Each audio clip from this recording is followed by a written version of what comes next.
So, in this class, we'll be talking about the difference between digital marketing versus digital media. These two terms are frequently confused but represent distinct concepts. Understanding the difference is essential for building clear strategic framework. So, when we talk about digital marketing, we are talking about the practice of utilizing digital channels or technologies to market your brand, product, or services. It encompasses strategy, targeting, messaging, measurement, and what and why of digital activity. We talk about search engine optimization, paid search, social media marketing, email marketing, CRM campaign, content marketing. However, when we talk about digital media, you refer to format in which digital content is the vehicle, it is the how of communication.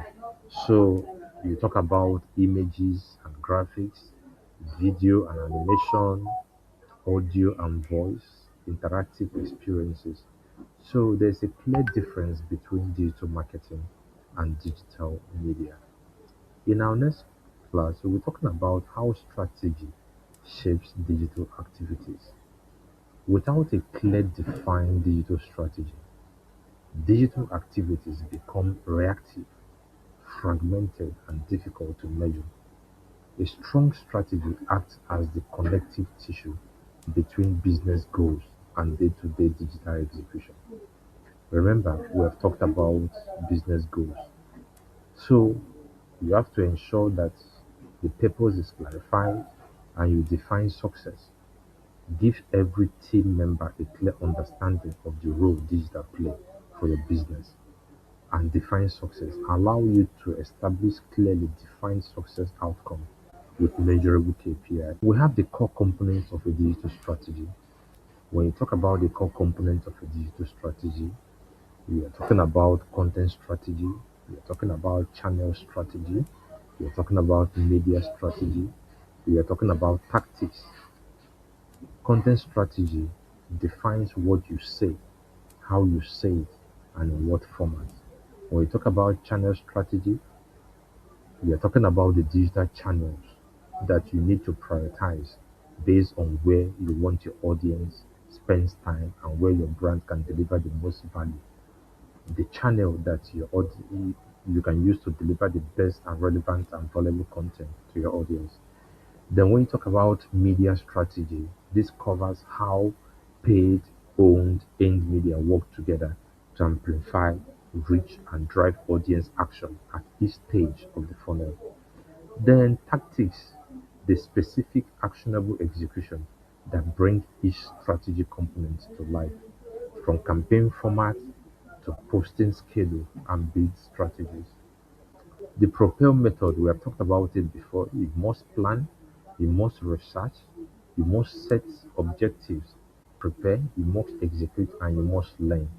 After executing any campaign, there's need for you to review the performance of that campaign, extract valuable information, actionable insights that can help you to build a more better digital strategy for your brand. Then the next thing we have to talk about the key takeaway. One, strategy defines your digital approach. The three philosophies: digital can serve as content, advertising, participation. Channels, content, and media work together. Then Propel is your strategic GPS. The Propel model provides a structured, repeatable process for developing and refining digital strategy at any scale across different industries. Moving through the Propel method, we have to talk about the plan, right? We have to talk about the plan. The planning phase sets the foundation for every decision that follows. It is here that you define what success looks like, understand what resources you have, and build the structures needed to deliver your strategy. So, in the planning stage, you talk about the concept, understand the purpose of the planning phase, Your expectation, you define what you want digital to achieve for you. Then two, return on investment, measuring the return on your digital investment. You invested $1,000 in your digital campaign. What is the revenue? What is the profit that you achieve at the end of the campaign? Then digital audit, assessing your current digital landscape, reviewing your website, your social media account, your search engine optimization, ensuring that everything works very well. Then digital resources, mapping the time, money, and people available. Time, money, and people are always available when executing digital strategy. Then budgeting, allocating resources effectively across channels, and also ownership. For budgeting, you have to ensure that you have budgeting that is assigned to different channels. How much are you spending on social media? How much are you spending on TikTok? How much are you spending on Instagram? How much are you spending on Facebook? Then ownership.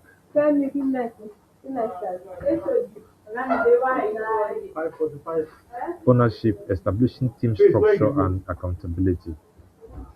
There's need for you to establish team structure and accountability. Who is doing what, why the campaign is going on. So the next course is going to be on the purpose of the planning phase.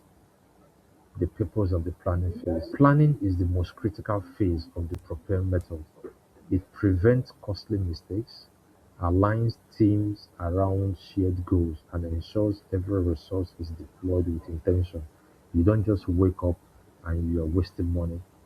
Without a solid plan, even great creative execution fails to deliver consistent results. Without a solid plan, even great creative execution fails to deliver consistent results. A well-structured plan is not a rigid script, it is a living document while allowing for informed adaptation as market conditions evolve. Then you have to talk about the planning activities, the purpose of why you are planning a digital strategy, the success outcome, the existing channels that you'll be using, and the resources. Identify the team, the budget, the tools, and the time currently available to you, and what additional resources will be required. Then, why organizations use digital strategy? One thing you need to understand is that it's important for organizations to use digital strategy. Digital strategy serves four primary business purposes. Understanding which outcome is most important to your organization helps focus your planning activities, ensures your resources are concentrated where they will deliver great return. One, campaign performance. Two, customer engagement. Three, audience reach. Four, commercial success. Organizations use digital strategy to achieve a lot. And one major one here is commercial success. Drive tangible business outcomes from lead generation and sales growth to reduce customer acquisition cost. Reducing customer acquisition cost is very important for any organization that want to succeed on the internet. So, understanding which outcome is most important to your organization helps focus your planning activities and ensures your resources are concentrated where they will deliver the great return. So, expectations, commercial success. In our next class, we'll be talking about our expectation as an organization. Which one of them is commercial success? Which is the most important? Thank you.